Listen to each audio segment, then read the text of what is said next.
Si tu m'as donné ta vie, je te donne la mienne.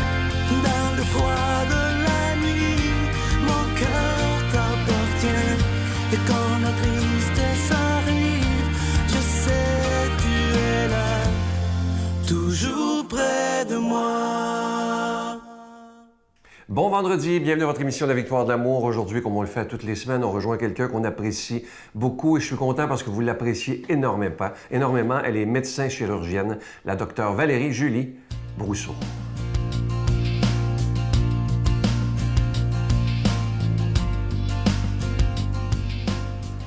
Bonjour, ici la docteure Valérie Julie Brousseau avec la chronique Nomade du désert. Aujourd'hui, j'ai envie de vous parler de la peur. La peur est un phénomène normal, est un phénomène non seulement humain, mais qui est propre à toutes les espèces animales. C'est un phénomène qui est là pour nous protéger. L'avantage que nous avons en tant qu'être humain, c'est que nous pouvons déterminer nous-mêmes quelle réponse nous allons avoir à cette peur. Nous pouvons, en prenant un certain recul, être capables de la remettre en contexte et pouvoir de mieux cerner comment la gérer. Plusieurs d'entre nous, présentement, vivons différentes peurs. Peur de l'autre, peur de la maladie, peur de la mort, peur de perdre nos acquis, de se ramasser dans une situation précaire. Il s'agit donc d'avoir à faire face à plusieurs peurs en même temps.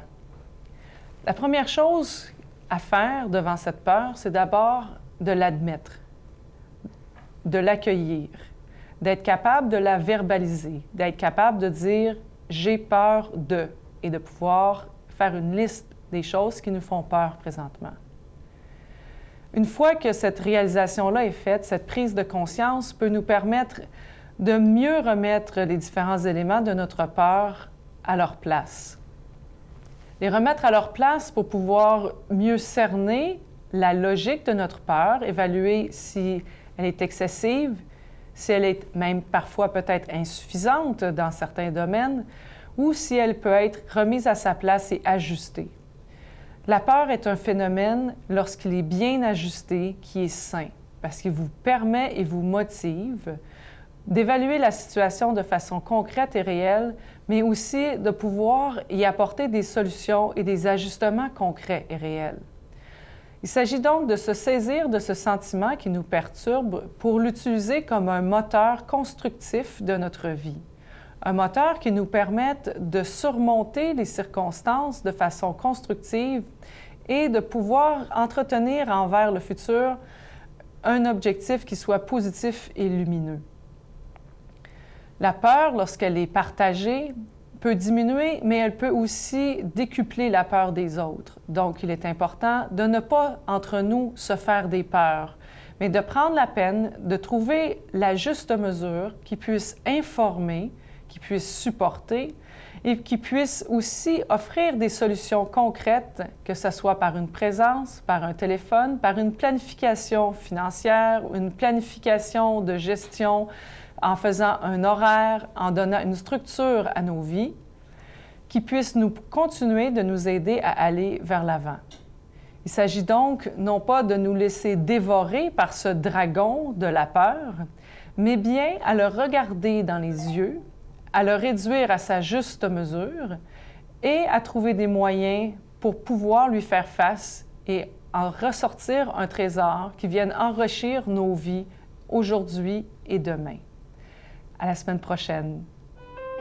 Notre Père qui es aux cieux, que ton nom soit sanctifié, que ton règne vienne, que ta volonté soit faite sur la terre comme au ciel. Donne-nous aujourd'hui notre pain de ce jour. Pardonne-nous nos offenses comme nous pardonnons à ceux qui nous ont offensés. Ne nous laisse pas entrer en tentation, mais délivre-nous du mal, car c'est à toi qu'appartient le règne, la puissance et la gloire pour les siècles des siècles. Amen. Je continuerai à croire, même si tout le monde perd espoir. Je continuerai à aimer, même si les autres parlent de haine. Je continuerai à construire, même si les autres détruisent. Je continuerai à parler de paix, même au milieu d'une guerre. Je dessinerai des sourires sur des visages en larmes et je tendrai les bras à ceux qui se sentent épuisés. Oui, je continuerai à croire. Si vous saviez comment je suis content de vous présenter ce magnifique cadeau du mois de juin, une exclusivité de la Victoire de l'amour, il a été fait sur mesure pour nous. Il s'agit du bracelet de la confiance en Jésus et Marie. Ce bracelet, il est déjà béni. Et vous le voyez bien à l'écran, c'est plusieurs images de la Vierge Marie et une image de Jésus. Et si on a choisi ça, évidemment, c'est pas magique. C'est simplement pour, lorsque vous le porterez, que vous soyez à l'extérieur ou peu importe, on vit des moments très difficiles.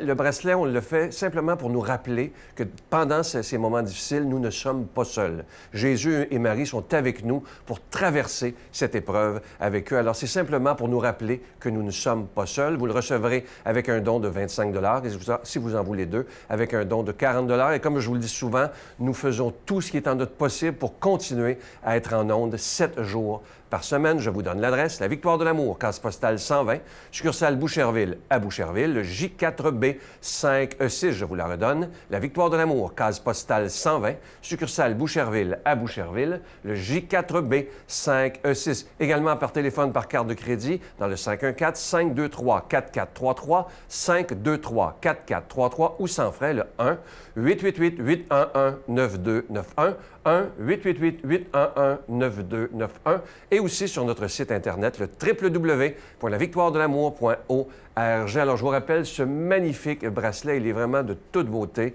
C'est le bracelet de la confiance en Jésus et Marie et il est déjà béni. Merci de tout cœur de votre prière et si vous le pouvez, merci de tout mon cœur de votre grande générosité.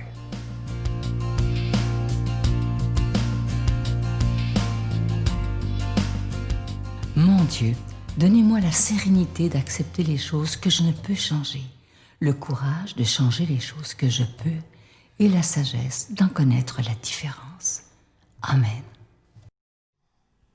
Aujourd'hui, la parole de Dieu est proclamée par quelqu'un qu'on apprécie beaucoup, l'abbé Éloi Giard.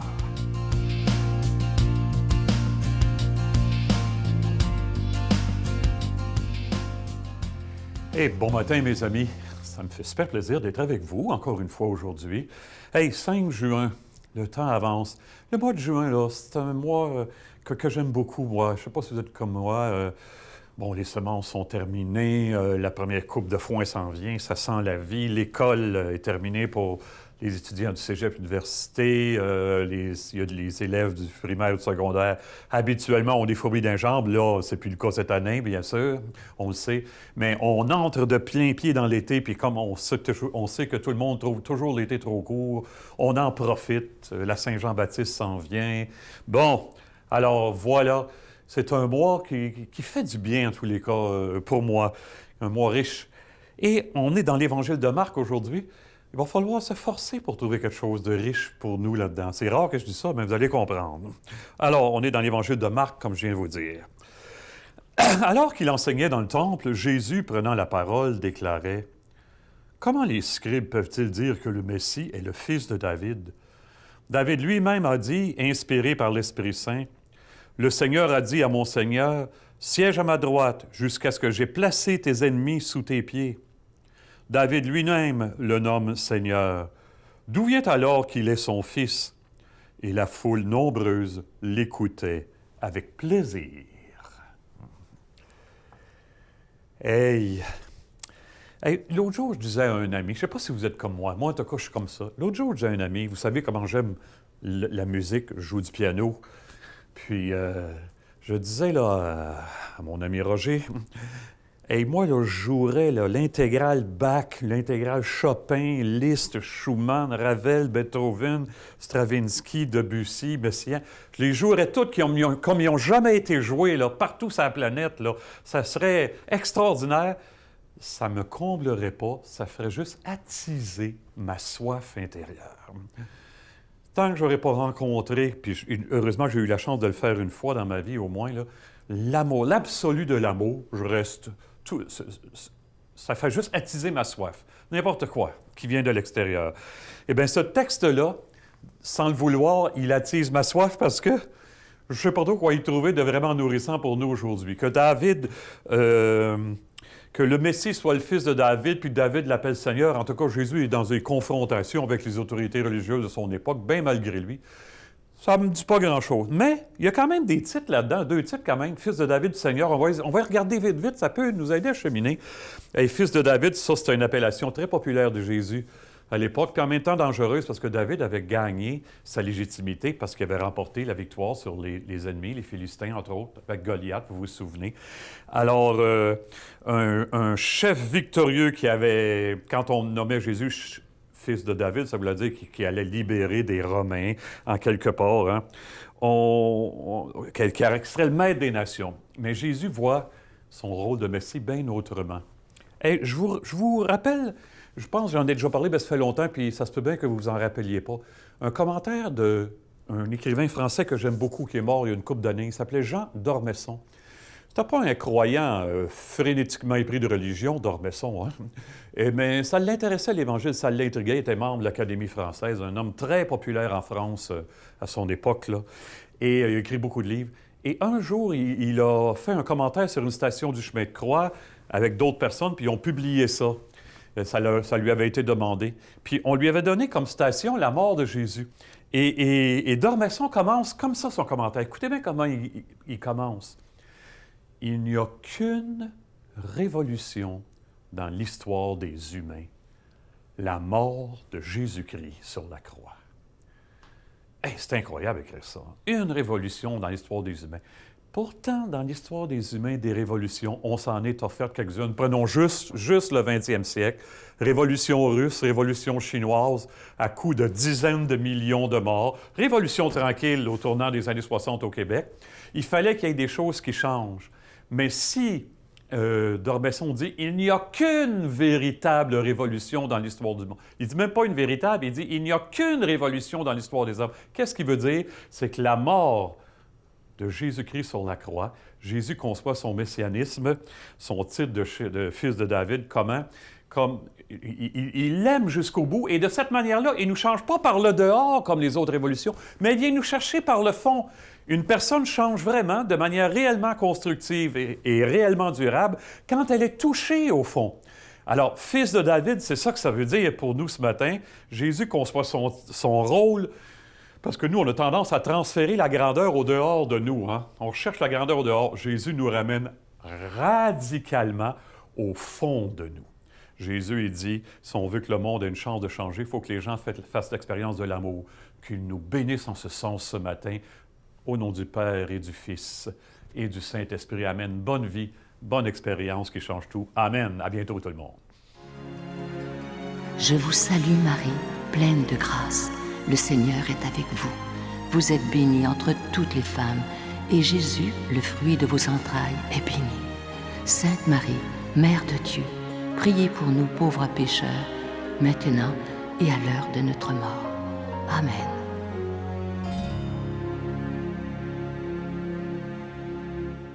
Aujourd'hui, c'est vendredi, alors n'oublions pas à 15h cette belle prière tous ensemble, mais virtuellement. Un beau Notre Père dit avec tout notre cœur, un Je vous salue Marie et un Gloire soit au Père. Et ne manquez pas l'émission de... dimanche, c'est très important que vous le sachiez. L'émission sera diffusée seulement à 5h30 le matin, parce qu'à 12h30, c'est le Téléthon Opération Enfant Soleil, mais n'oubliez pas que vous pouvez voir aussi l'émission à l'heure que vous voulez sur notre site Internet, que vous voyez présentement au bas de l'écran. Et... l'invitée dans la fin de semaine, c'est une femme extraordinaire. Elle est religieuse, sœur Monique Bourget. Elle est médecin. Elle a été missionnaire pendant 25 ans au Brésil et bientôt, elle s'en va au Bénin malgré cette pandémie. Vous savez, parfois, on rencontre des gens qui nous bouleversent. Moi, je peux dire que j'ai rencontré une sainte. À demain. Bye. Alors, aussi bien mourir en faisant quelque chose pour les autres, en se donnant à 100%, puis en étant capable d'aimer. Parce que je pense que quand on se donne, on vit vraiment l'amour. Je préfère m'envoler, voler vers la lumière, plutôt que de condamner à me taire. Et je suis sûr que Dieu exaucera mes prières.